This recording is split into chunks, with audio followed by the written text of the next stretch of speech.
Well, Trend 4 is wireless, and this is actually, I think, a special case of basically everything we've just been talking about, which is that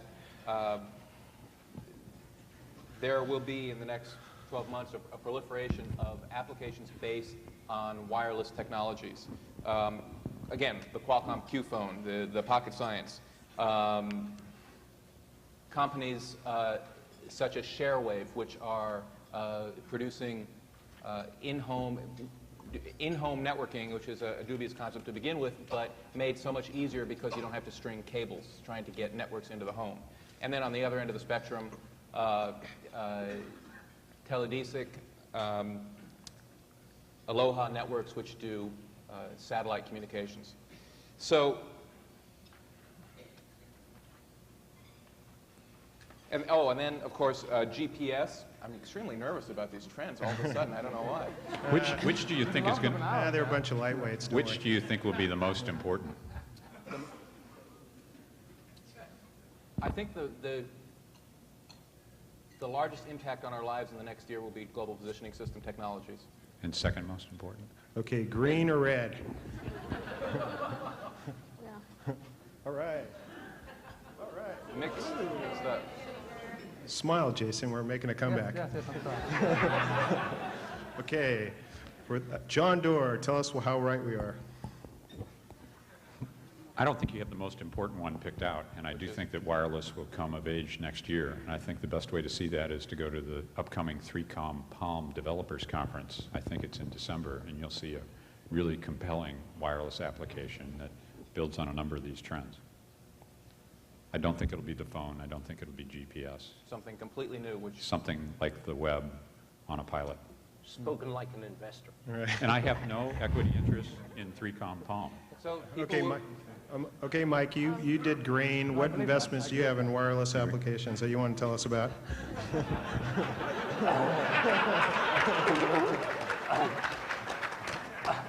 We don't. We've only ever lost money investing in wireless. And we seem to be doing it... You were too early. Fairly regularly by arriving too early in the market. But I think it's obvious that everybody in the venture community has lost money is investing too early in the wireless local area networking business and the wireless in-home business, and that some of the better areas are some of the ones that you identify here with spot applications in particular areas, whether it's GPS or the new bold, big, full-page, double-page red advertisements from Telligent that are in the newspapers over the last 30 days or so. So I think it's those kinds of vertical spot applications that will happen. Esther. Well, I just put the red one up so that somebody will send me some of these things for free to prove that they exist. But I do think... Geez, no matter how much money you make, you still want things free. It's amazing. Only in Silicon Valley. I do think GPS and something, the equivalent of a childminder, track your kid. As a civil libertarian, you might have problems with this. Your but kid might. I think that's going to be a big deal. Roger, I'm red. still totally red on this. I mean, my guess is we're 10 years away from anything topping either one of these things as an application of wireless technology. But they are. I mean, they are wireless. That's my point. That's why. So why is this special for 99? I mean, I haven't had because they had to fill the $1,000 space a month on either one of these things in 5 years. I mean, this sucker, just to give you an idea, I get an average 150 stock quotes and news items on the pager every day, have for 6 or 7 years. And, this sucker, people call all the time. And the reality is these are great applications. And the idea that somehow this is special and new for 99. But wouldn't it be cool if you could do all of that over a single device and get email? So why would I want a single point of failure? I can do that already today. I keep two systems. Because look at you. You look like a medieval knight. You're clutching down.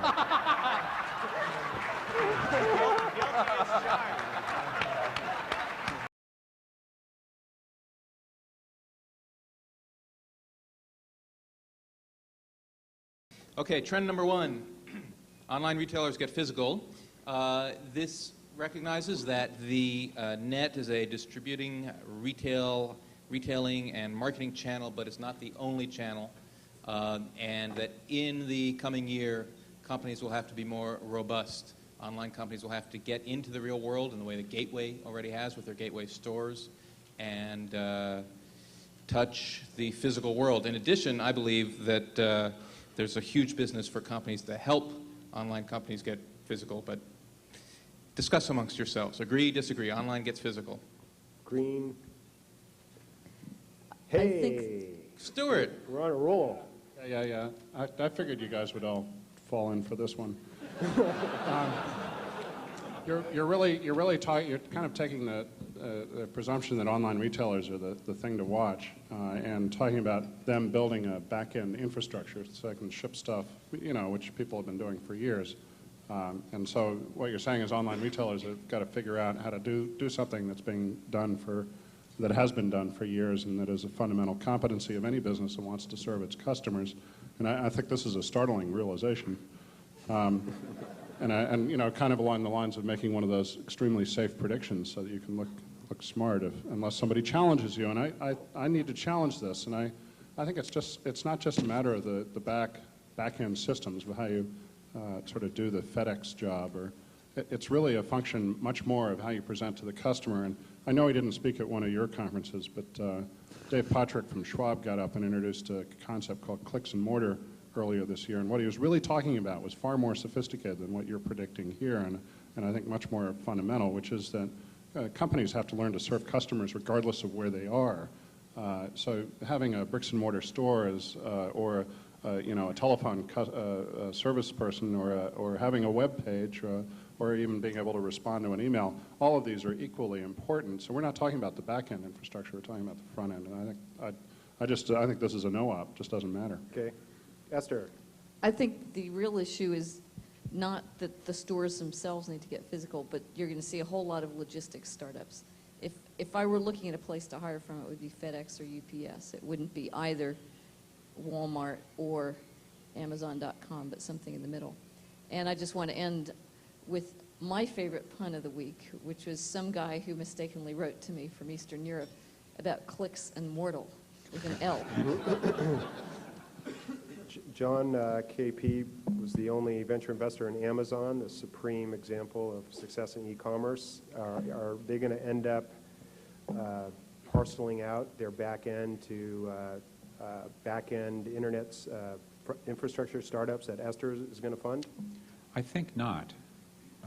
And I hope in voting for this prediction I didn't predict, or anyone believes that it means that so-called pure cyber commerce companies like Amazon are going to fail. In fact, I think they'll do far better than Walmart and Kmart and other people that are moving online.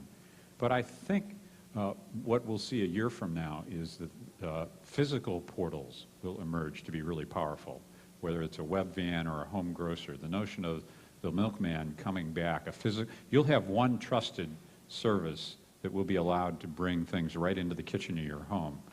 And I think the larger thought is, no matter how big we think cyber commerce, great companies like eBay or Amazon might get that don't do much with physical things, they manipulate phosphors, cyber commerce is always going to be a tiny fraction of real commerce. I mean, maybe 10, 15% at the most. And that's why I think this sort of physical importance is going to come into play.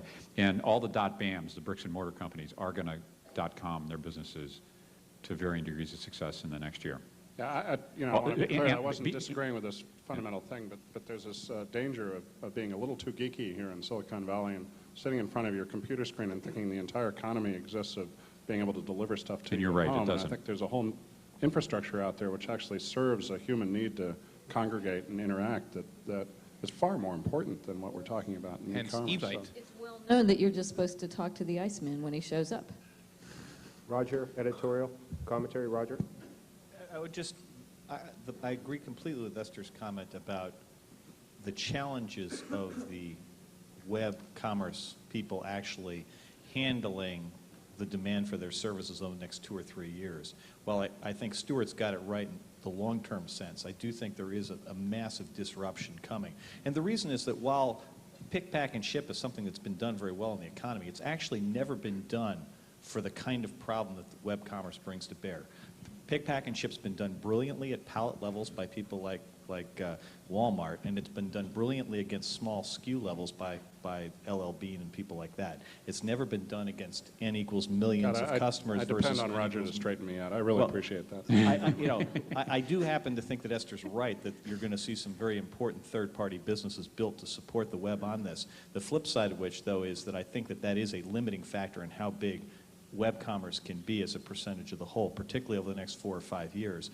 And I worry a lot about how Wall Street's going to react when it begins to understand that. Well, I'm not sure what you call it, but I think there's going to be something that's kind of like EDI for web commerce, which is you get your toothpaste every week, but you don't go to the web to order it. You order it once, and then it's delivered in a steady stream. And so you have stuff happening not over the web in its traditional form, but you have all kinds of devices in your refrigerator that know that you've run out of orange juice.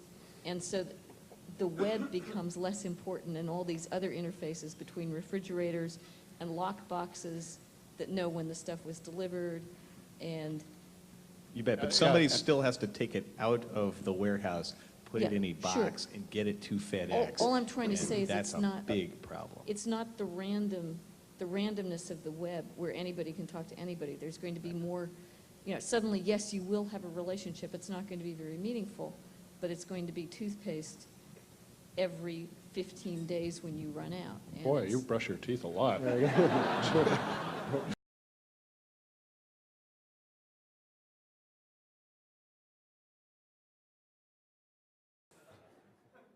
If you had listened to the popular press, China is viewed in many ways now as Japan was in the 60s and 70s. It's a low-cost labor repository.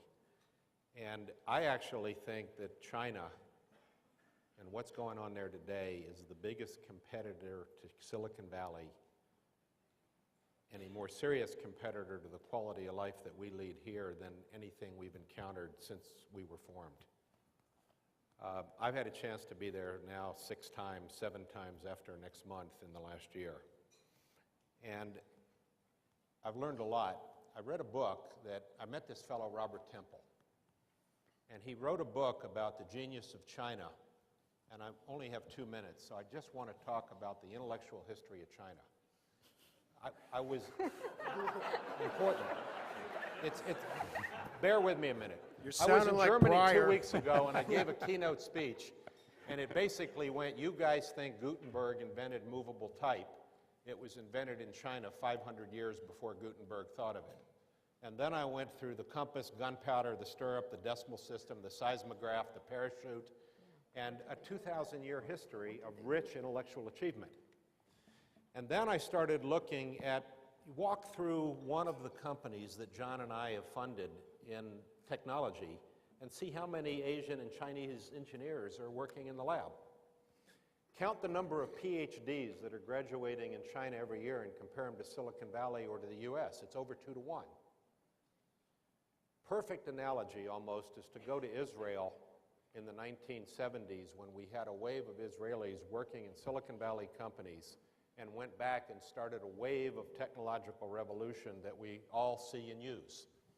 What I've noticed in the last year in China is the number of people who had the following characteristics.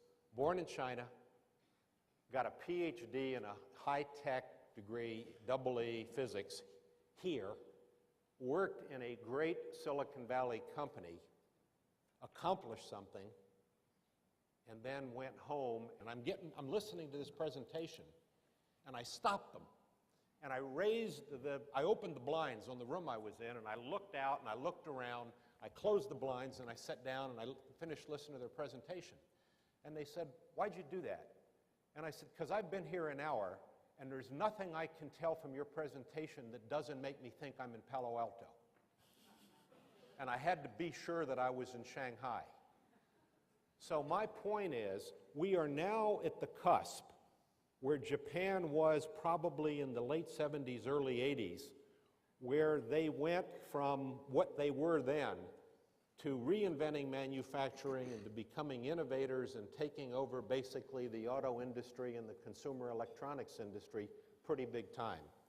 I think that if we sat here a year from now, we're going to be surprised by at least one or two major leading innovations, not low-cost copies of things we do that come out of China that cause us to sit up and say, you know, we've got a competitor there, and these guys are well-educated and have a work ethic that may even shame our own. End of speech.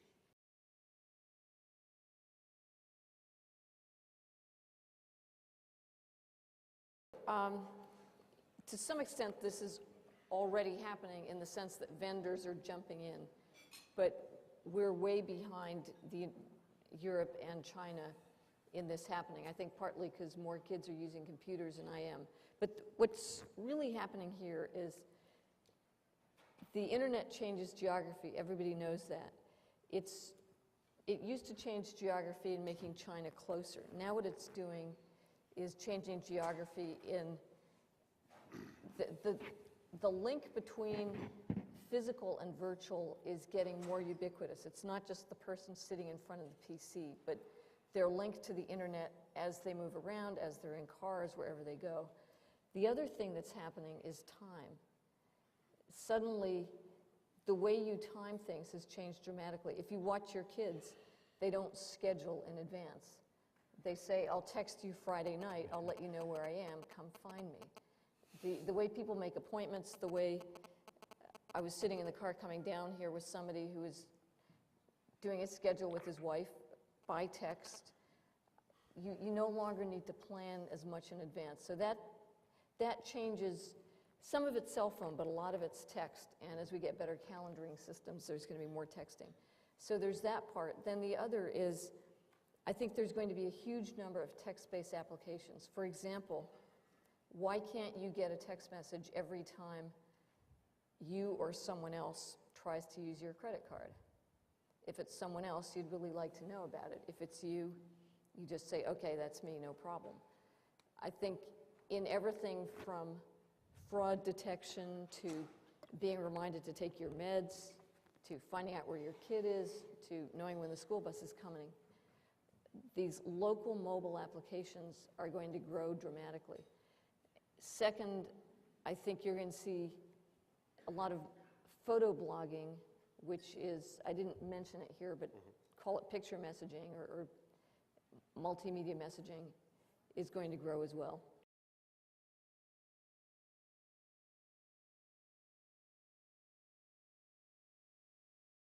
He said green is the new red, white, and blue. And as we enter 2006, we find ourselves in trouble and at home because we're led by defeatists and wimps.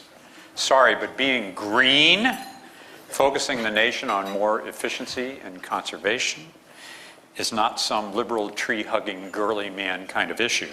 In fact, it's actually the most tough-minded, economic, patriotic thing that's geostrategic, pro-growth, pro-opportunity that we can ever do. Living green, he says, is not for sissies.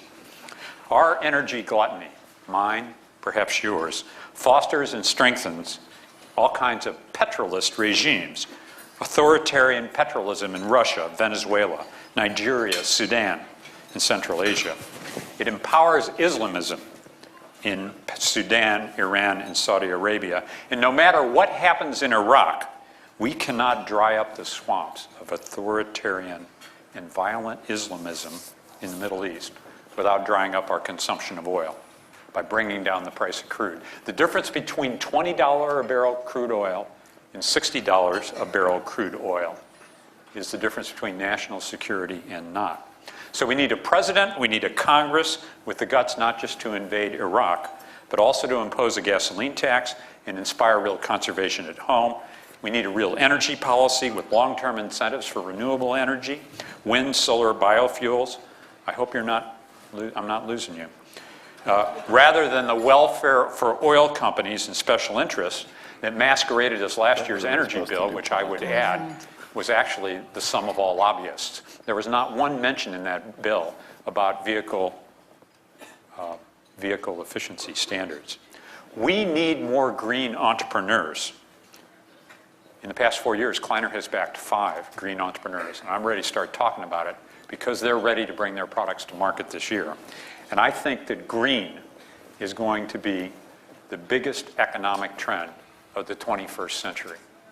So green is the new red, white, and blue. You're jonesing for the green paddles here, baby. I just want to warn you, John is the only one that does his homework of this crowd, but it was good homework. Green has been underhyped. Underhyped. Okay, how do we feel about that panel? Green or red? This separates the Democrats from the Republicans. Whoa! Hey, do I get a We sign? have a smart audience out here. So what does that make you, Joe? A libertarian? Bye. Okay, so the rest of you are going to suck up to John. I'm going to ask Joe what's happening so here. Tony, I actually don't think this is a political issue at all. I think this is absolutely an issue of, I put up green not because I see that it's happening, but because I desperately hope it will happen. And I will tell you, when we get to one of my future picks, it's in effect the reason why everybody ought to focus on this one from a career perspective, because I do believe that we focus on the wrong issues when we think about national security. Public health and energy are the two things that I think are the greatest perils to our economy and to our way of life. And, you know, realistically, this valley is as equipped and way more focused to do something about this than any other region in the country. And by the way, we have nothing better to do. Okay, and Joe, you had half a panel up there. Paddle. Well, I think my opening comment tonight would be, how many of you remember those tests you took? I think they were IQ tests, and they'd show you different shapes, and they'd say, which one of these doesn't belong? You know, I look at this panel, and I want to raise my hand here, you know. I hope, John, I really hope you're right. I want to kind of put 2 points on the table, and I mean I hope you're right. Nancy and I, my wife, get a little commercial in, who managing partner, more David Al. We're building a new house in St. Helena. We decided we wanted to try to keep it off the grid. And so we're doing everything, and I won't bore you with all of the technologies that we can find to do that. If you have 2 venture capitalists and a family financing it, you can almost make it work today.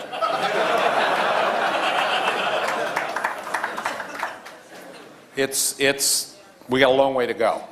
And the challenge we have is we've got a whole bunch of national laws, and we've got a whole bunch of, you know, it's still a subsidized business. And I'm speaking of solar power, I'm speaking of energy, earth, and heat transfer, and all of these things. But let me tell you what I really worry about.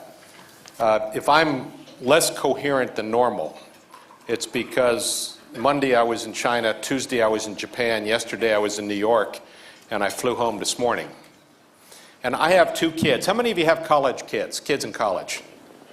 So they're radical, doesn't matter how they grew up, they're radical environmentalists. And they come home and they tell me, you know, I got to sell the big car and I got to do all this. And having been in China again, Shenzhen this week, I say to them, you know, if we went to the point where we had 0 emissions and our cars were all hydrogen cars, we wouldn't impact the quality of the environment on Earth 1 iota. And so yes, we have to do it, and yes, we have to set an example, but we've got to understand while the 300 million of us are trying to do that, there's 1.3 billion people in China and over 1 billion people in India who have air so bad that after 2 or 3 days of being there, you have to get on a plane and come home. So, but wait a minute, Joe. What should we do about this? I don't know that I know the answer to that. What should innovators do? Okay, John, I think it'd be fun to hear about, because what you're saying here, and you guys are brilliant at investing, but give us an example of one of your 5 companies and why you think it's a good investment, just from a pure business. Okay, so the highest risk, highest return one, which is a stealth company, is trying to address the problem of storage, and you can't store energy today effectively, economically. But if you could store enormous amounts of energy effectively and economically, skip hydrogen. I'm short on hydrogen. The hydrogen car, hydrogen fuel cell, that doesn't solve any problems. But just imagine with me a magical way to store energy, always, infinitely, at incredibly lower cost than batteries. Then you'll make all electric cars. You'll put energy storage out on the grid so that during nighttime, for example, when you're not air conditioning, you can store energy. Storage would be an enormous innovation. So would effective solar that's cost effective and doesn't require silicon as a substrate. So would solid oxide fuel cells that really work not as storage systems but generate electricity in a distributed way, reliable at lower than grid cost, and do so with only 40% of the carbon emissions of current systems. So would two other innovative companies. I've described 4 of the 6 that we've backed. Any of those will have a big impact. Moving to biofuels, Brazil will be oil independent a year from now. All of their cars are flex fuel cars. How many people know that every Ford Taurus is flex fuel? It'll run on 85% ethanol, 15% petroleum. And the United States could simply redefine what ethanol is away from the way that Archer Daniel Midlands wants it to be. Instead, have it be cellulosic fiber. Instead of the top of the corn, it can be the stalk. And you know what? We can grow enough energy in America and pay farmers, instead of paying them not to grow stuff, they can grow stuff that we can use either from biomass or from corn to achieve energy independence.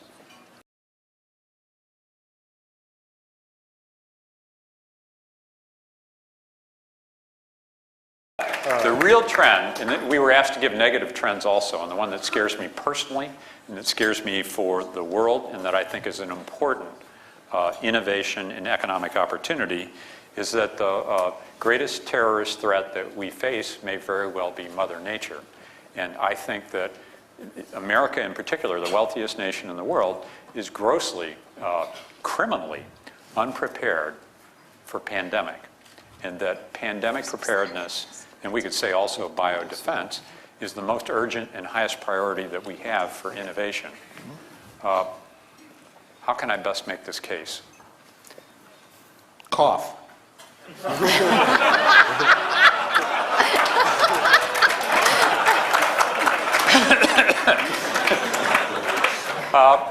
Steve will know exactly, but it was like 5 or 6 months ago, the covers of Science and Nature showed that scientists had sequenced the 1918 flu virus by taking samples of someone who'd been frozen in Alaska, and they found it was avian in its origin. The 1918 flu killed more people than were killed in World War I and World War II. 400,000 Americans to 500,000, and an estimated 40 million people around the world. Now, 30,000 Americans die every year of ordinary influenza. And you probably remember last year we couldn't even get enough ordinary flu shots for people with the ordinary flu. All the experts I talk to about avian flu say it's a question of when, not if. And when it mutates, which flu does all the time, to a transmissive form, human to human, we better hope that, one, it's not as virulent, that it kills people as much as the current reported cases are. And we ought to hope also that we have really superb global coordination in systems for, one, detection and surveillance, 2, diagnosis, 3, antivirals, way better than Tamiflu, which costs $60, is not thermally stable, can't be used in Africa, and for which there's already a resistant strain in Vietnam. And then 4, that we have actually the ultimate solutions, which are vaccines, that are far better than the current 30-year-old technology, growing this stuff in eggs and trying to guess what it's right. And then number 6, that we find a way to calm the cytokine storms in lungs that tend to kill people. And I'm really worried about this. I think it's a moral issue, it's an economic issue. When we had SARS, I think the gross domestic product of the world went down by like 1 or 2 percentage points for a quarter, okay? So this thing is going to devastate 1 billion people in Africa who are living on healthcare budgets of $1 to $5 per day, per year, I mean. They have like no hope, no protection, and it's spread to Turkey. When we have avian flu in the wild bird population in the United States, the stock market's going down, that's for sure.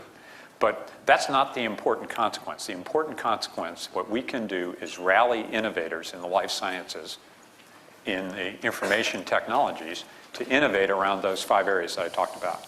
And so that's my negative trend, call for actions, great big urgent worry.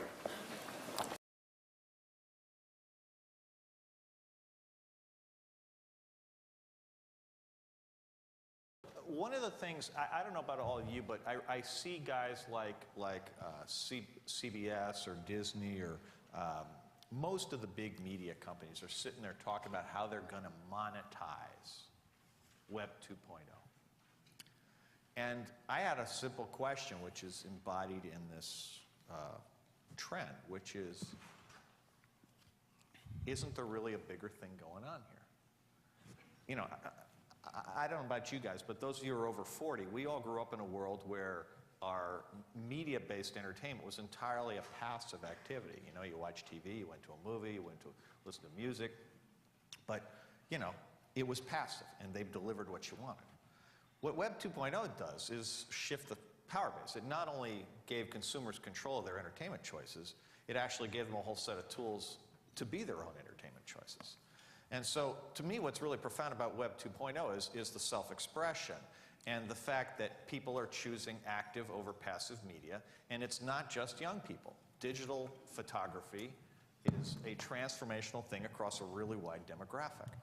And this whole notion that we're going to monetize all this, I find a little hard to believe. There are 2.5 million rock and roll bands on MySpace, half of which have never played a show.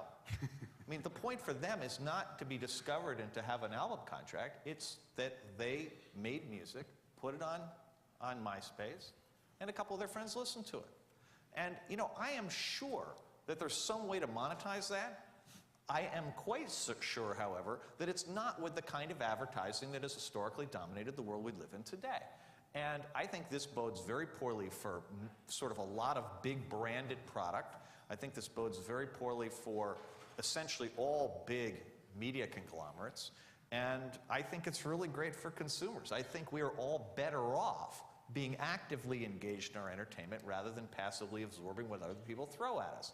And so I personally find this a really entertaining thing, and if I wanted to make money on it today, I would find some way to re-engineer the advertising business or re-engineer some big brands and help them get it right.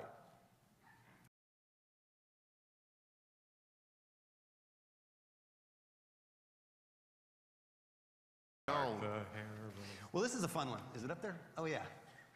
That's it. Yeah. It's up there. Now, I'm not talking about synthetic life in the computer sense. I'm talking about microbes, living things that reproduce, little green vats. And the reason this is going to be important, of course, is that it really will, you know, shake the foundations of some people's beliefs and will, I think, be a symbolic step to a very important industry that will affect energy and materials and such. So why might this happen in the next year? Well, a lot of progress has been made. In 2002, people synthetically formed a virus from scratch. And what do I mean by synthetically? That means you write a little Word document, give me an A, give me a G, give me a C, give me a T, and just write the code of life, farm it out to a bunch of fabs around the world. There's many of them that will send you back snippets of DNA code, oligos, that you then stitch together and stick in the nucleus of some organism, and off it goes, and it's a new life form. Well, that's been demonstrated in little baby steps till now. People synthesized polio in 2002. It was a bit of a stunt, gaining some notoriety for doing that, and none of the labs that generated the code knew that they were contributing to that project until it all came together. Well, sometime in the next year, you know, to be conservative, let's say 2, but I think it'll be in the next 6 months, you'll see a reproducing organism that's on the scale of a bacteria, something that can, you know, eat a food source, reproduce in a lab environment. And that's pretty important because when you can do that, you can write the code in a very parsimonious way, and you can bring intelligent design to the information systems of biology. You can do purposeful work instead of random cut and paste and knockouts and what have you. It will dramatically accelerate the ability of the biotech industry, broadly defined, to do things in industrial biotech initially. Not even thinking about the long-term implications on medicine and other fields. But in the near term, using these bugs to harvest energy from the sun, to produce biofuels from diverse feedstocks are very compelling applications. And the reason is that nature has really clean, inherently green ways of doing this. Right? This is what millions of years of evolution have given us, is incredibly efficient pathways. The seawaters alone provide pathways within their viruses and bacteria that are much more efficient than photosynthesis and naturally process the hydrocarbons of life. The way in which this will come about has one other important step that I haven't mentioned yet, and that is that you can actually suck the entire bolus of DNA out of some of these simple single-cell organisms, put an entirely foreign batch in, and have it pick up and execute. In other words, you can swap out the entire code base of a life form and have it change species. And that's been demonstrated, not yet published. So that's an important precursor that until it was done, we didn't know if that would be a gotcha. Now, why energy and materials? Well, you know, these things live in a fluid medium. They like a three-dimensional world. They like to live in fluids. So you naturally want to process things in that way. So it's, you know, eventually going to apply to electronics and a variety of other fields. But initially, doing things with hydrocarbons makes a lot of sense. And as we'll hear later in one of the other forecasts, there's a compelling need to do things in a clear and compelling way. To give you a sense of how much progress has been made in this field, just if you haven't watched it and you blink, it makes Moore's Law look like it hasn't been moving. And I'll just share a couple of facts. In the last 12 months, one research team has discovered 90% of all known genes on the planet. This is Craig Venner shotgunning sequencing the ocean water microbes and viruses. He didn't care what animals they came from.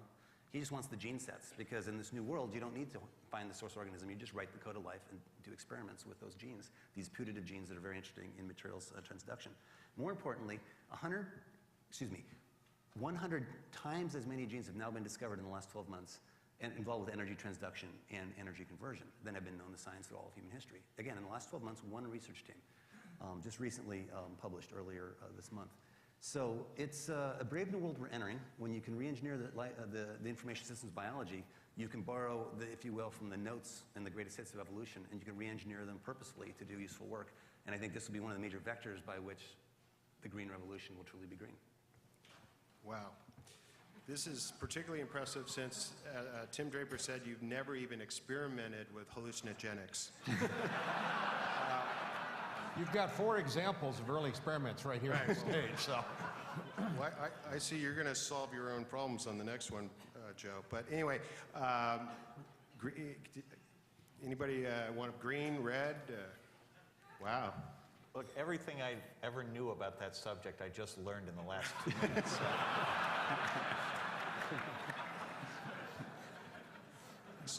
So, John, care to comment here? Or? Well, this strikes really close to home. You saw earlier this year, British Petroleum committed $500 million to R&D centered at UC Berkeley. And the late and very respected Richard Newton of UC Berkeley, dean of the engineering school, before he died of pancreatic cancer, grabbed me by the shirt collars and said, "John, synthetic biology is the great new platform. Make sure you understand it." There's a team there that's far down the road with a practical product of what's been described, and that's to look at the essential compound in anti-malarial drugs. It's called artemisinin, and a course of anti-malarial drugs is 60 cents a treatment. Now, we run down to the corner drugstore and we can afford to buy that. But the 10 million people a year who die of malaria in Africa, they can't. There's not a corner drugstore and they can't afford it. So these scientists set out to re-engineer those bugs. And it's exactly as described. They take a microbe, they analyze the DNA in it, they splice in some new stuff, and all of a sudden you have this living thing that ingests sugar from vats of warm water, digests it, and then excretes it. There's a more commonplace word for that. And the excreted product is artemisinin, but it costs 1/10 of what it would have otherwise. So I think the scientists doing that are going to win a Nobel Prize. Jay Kiesling and his Jay group. Kiesling, exactly. And he's doing biodiesel. Well, so we funded this company that he's working on that's working on biofuels, and I think it's very exciting. Remember how they always used to say the future's in biology? That's what we're telling our kids. That's what I'm telling my daughters.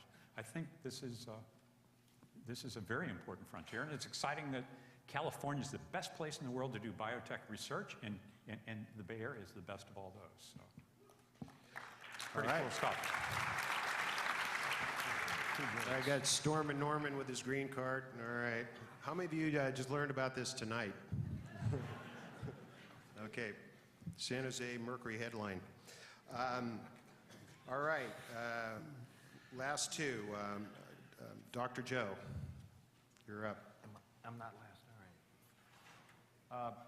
All right, I'm going to get personal for a minute. One of the... We're going to talk about your brain? Yeah, well, small subject. Synthetic life form. How many of you have personally or in a close family member experienced some form of what we call mental illness, depression, anxiety disorder, schizophrenia, we should see about 30, 40% of the hands go up, which is what we're seeing. At the forum this year, we had Dr. Tom Insel, who is the head of the National Institute of Mental Health. And because the people who go to Davos are CEOs and board members, the catchphrase in the particular session was, how many of your board members are mentally ill? How many venture? And we signed up, we put a hall for 100 people because they're sign-up sessions, and there were about 200 people that couldn't get in. And the session could have gone twice as long. Here's what Tom told us. We used to think of it as mental illness. It's the wrong word. It really is a brain disorder. We now know and can prove that for many forms of mental illness, something is physically wrong in the brain. And we are, in understanding the brain, about where we were 10 years ago with respect to cancer in two important ways. One, we're beginning to understand early cause effect, which we have to understand, quote, the disease path before we can fix it. And two, we're beginning to talk about it. 10 years ago, you would not have had a John Edwards coming on national TV saying, my wife has cancer, with her standing there. It would have been hidden. It would have been a secret. We didn't talk about it. It was a closet disease. Now you have Tony Snow Edwards. He wants the same thing, and I think it needs to happen with mental illnesses. It's really a brain disease. And what he's talked about is taking $1 billion from the national government this year that in previous years might have gone to psychiatrists and cognitive behavior therapy, not that they're wrong, but is going to go to neurobiology. And I started doing some work, and I found a database that had over 100 startups in California that are doing some real forms of brain research across the board, from genetic causes and effects. And so I think if we come back here each year for the next 10 years and we track that, we're going to see some very interesting understandings and breakthroughs for diseases that, as you saw from hand raises, materially affect a lot of us and have a very, very devastating effect on the overall productivity, not only of our economy, but all economies. And this is one where I think the United States can take some leadership.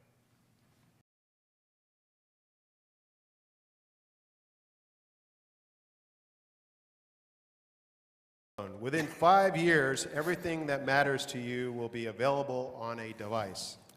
That fits on your belt, along with the other 6 that Roger has, or in your purse, which Roger only has on weekends. This will cause a massive shift in internet traffic from PCs to smaller devices. So the thought process here is that I'm actually explicitly not talking about cell phones. I'm really saying devices. And let's focus on North America for a moment. The biggest problem we all have is no one has enough time. And the internet as currently constructed is an extension philosophically of what the PC industry was. PC industry converted everyone into a clerk by making you do your own word processing and your own, everybody became a typist again, which wasn't true 30 years ago. And the web, whenever you want something, forces you to go and look for it explicitly. And none of us has enough time. When Google was brand new, it was a tremendous time saver. Now 9 million results in 9/10 of a second is not a helpful outcome. We need filters, we need things that save us a lot of time. And one of the core things is this notion of always being available. In a sense, a level of presence that exists on your body. And in my mind, one of the things that's beautiful about this is that we're talking about essentially an infinite number of design centers here because, again, the power and form factor constraints do not allow you to put all the things we would want into one device. In fact, it doesn't even allow you to put all the things you want into 3 devices. So the result is people are going to be able to make lots and lots of choices because the psychographics of these things are fascinating.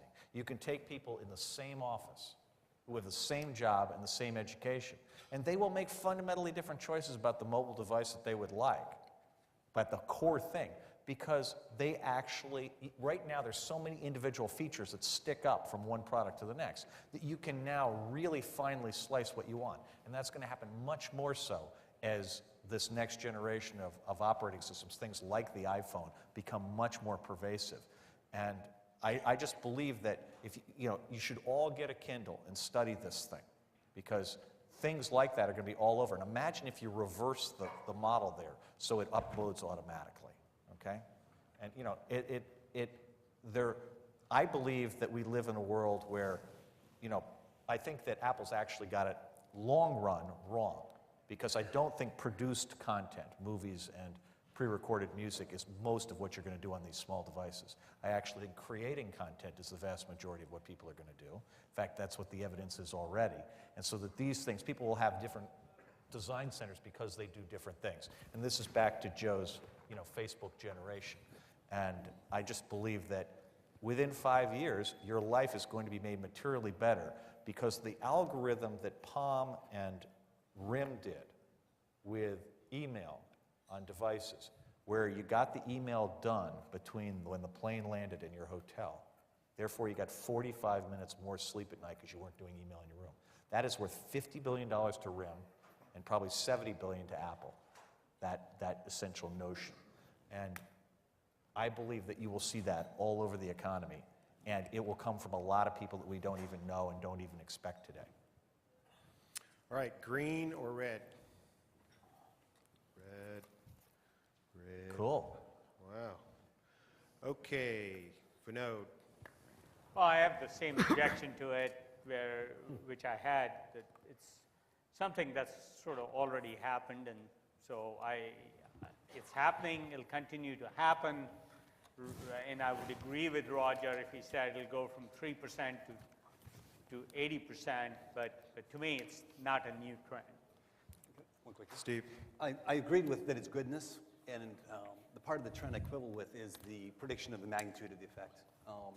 Their second line, which I'm not sure if is what you meant to defend, is that there would be a shift in internet traffic. I believe that you will see, I forgot to mention that line, I believe that you'll see within 10 years that more internet traffic is coming off of devices that are on your person than than the sum of everywhere else put together. Great. And that was the laser focus I violently disagree with. That is the essence of the thing. That So when it's on your body, it's much more important. The problem is the amount of traffic, and I agree that will go up exactly like you predict, but there's going to be even greater growth in fixed line internet or stationary internet that dwarfs it, and that's going to be HDTV over IP. And Cisco and 10 different market researchers estimate that 60 to 80% of all internet traffic will be that. You're at home on a big screen TV watching movies. If I make the statement, then number of transactions. Yeah, then you've got it. Okay, if I do it on number of transactions, then we can be comfortable. It won't be things on because I don't think in 5 years we'll be able to have the HDV over IP. Even regular TV over there, and that's going to swamp. I'm not disputing that. I'm just a question of timing. Actually, it won't be things on your person. It'll be cameras. We're headed to a world where there'll be more fixed cameras on the internet that have IP addresses than any number of phones people carry. I'm building a project, a house, and I'm putting in a security system, and it doesn't cost a lot of money to put 10 cameras in. Why did you go green? If that's true, then why did you go green? Because I still agree with you. You like me. I like you. You thought all the other guys. I like you. Okay, got it. You needed one green. That's I why. did. All right. We're going to let somebody else in the conversation. Vinod. But you're right. I was just going to pick up on one little thing Steve said. Cisco and the experts say 80% will be XYZ. The Black Swan book I mentioned is all about why not to trust experts. I didn't give you the numbers. AT&T, McKinsey predicted less than 1 million phones. There were 109 million phones 20 years later. And AT&T, in fact, divested the cellular business back then because of this forecast. It is important not to trust the experts. They are generally extrapolations of the past. That's what economists and econometrics is all about. The best way to look at the future is the way Alan Kay suggested, that the best way to predict the future is to invent it. And I truly believe that is, in fact, what will determine the future. Almost anything we can put our mind to, we can invent. And in fact, if it's valuable enough, and presented the right way with enough caveats will in fact become the future. So Vinod, let me pick up on that point and ask you whether you agree or disagree with the following statement. It is my belief that the things that we currently view as mobile devices are about 1% of the feature set I expect within 10 years. And therefore, when I make this comment about this thing, I'm talking about something that radically alters life, the way that BlackBerry and Trios did by giving you that 45 minutes back. I mean, that 45 minutes for those of us who travel a lot, that is a huge fucking, pardon my French, huge fucking deal. Sorry. Okay? And We're family, go ahead. yeah, and so. Now, I do agree that this device will be transformative of our lifestyles beyond being a device you do phone communications over. Well, and I'm suggesting that people are remarkably nearsighted when they're thinking about the evolution of phones. To me, the astonishing thing was how shocked people were by the iPhone and how shocked everybody was by the Kindle. You know, because nobody really thought about, I mean, it's hard to believe that people didn't really think about how useful it would be to have WYSIWYG web on a small device. And nobody really thought about how useful it would be to have a wireless system that you didn't have to subscribe to use. And I'm saying, imagine all the other stuff you're not thinking about. Okay? It's all coming. I mean, and the most interesting thing is once your expectations start rising, they rise a lot more rapidly than Moore's Law. I mean, Moore's Law goes like this, right? And all these components are going like this. But you look at that iPhone, right? And you know, you say to yourself, well, geez, what if it had, you know, like, what if it actually really worked? What would I want then? Hey, speaking of which, do you guys think that Kleiner Perkins, when they raised a fund, the iPhone app fund, give me a green or red if you think that's a good idea? I love it. I mean, look. This is a fund, it's a $100 million fund where they're investing 100% of the money into iPhone application companies. Is that right? I love that. I love that. Okay, you like it? So you're predicting that Vinod's conflicted. Is that why you're not voting? So you're saying that the iPhone in and of itself will become a major new platform? No. They said iPhone for marketing reasons to get it covered. It has nothing to do with the iPhone. It has to do with an architecture. Oh, think the right way to think about So you know this, something that we don't know.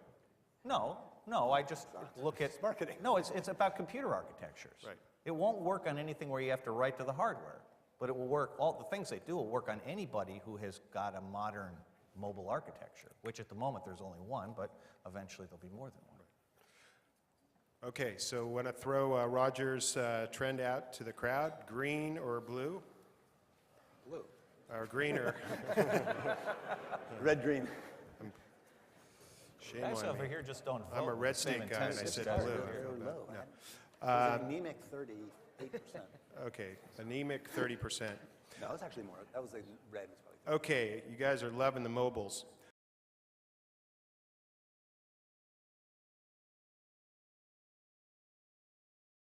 Here we go.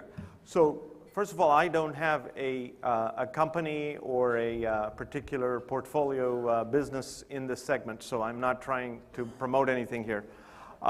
So that's the spirit of full disclosure. The other thing is I noticed in 2008 there were 3 mobile things mentioned in some form or another. What this aims to do is to build on applications on top of mobile and social networks, which are sort of converging into one big opportunity. So the crowdsourcing part of this is what Vinod was talking about as far as applications on top of crowdsourcing. And then the mobile piece is what happens with the iPhone world and the app stores and so forth. So why is this important?